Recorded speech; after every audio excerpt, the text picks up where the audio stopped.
जिस लड़के ने पूरी क्लास के सामने मुझे दर्जी का बेटा कहकर रुलाया था, आज वही मेरे ऑफिस में नौकरी मांगने के लिए मेरे सामने बैठा था। मैंने उसकी सीवी देखी, नाम पढ़ा, दानिश।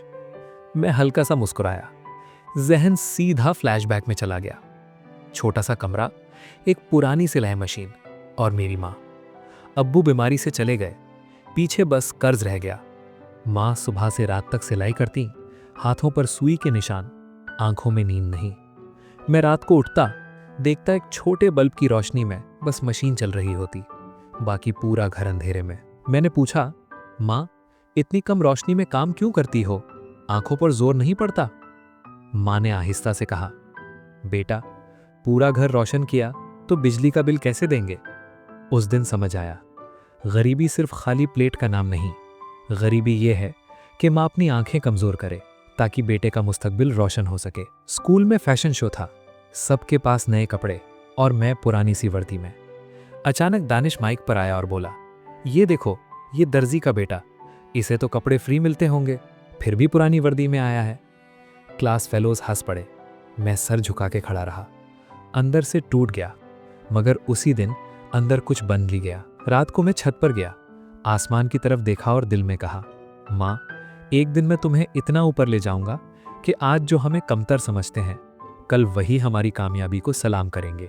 अगले 10 साल बस एक ही काम किया, दिन को पढ़ाई और काम, रात को यूट्यूब से फैशन डिज़ाइन सीखना।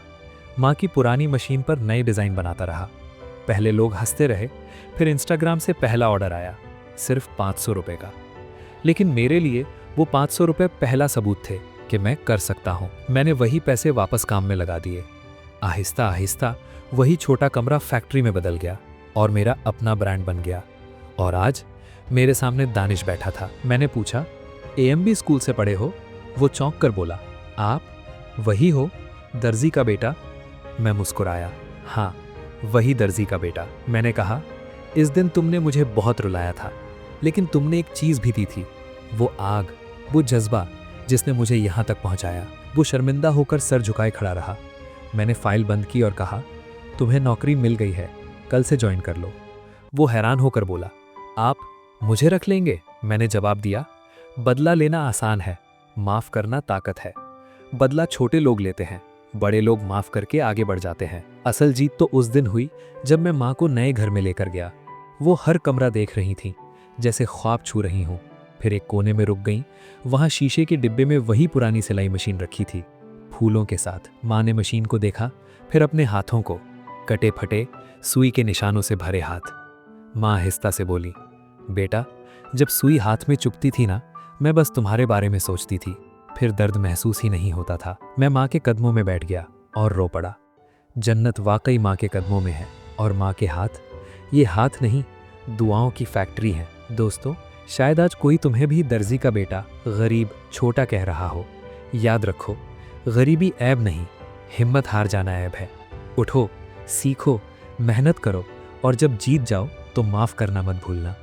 अभी जाकर अपनी माँ के हाथ देखो, हर निशान एक कुर्बानी है। कमेंट में सिर्फ एक लफ्ज़ लिखो, माँ, और बताओ, अगर तुम मेरी जगह होते तो दानिश को नौकरी देते, हाँ या नहीं? अगर माँ की मोहब्बत समझ आई हो तो वीडियो लाइक करो, और ऐसी मज़ीद कहानियों के लिए चैनल सब्सक्राइब कर लो।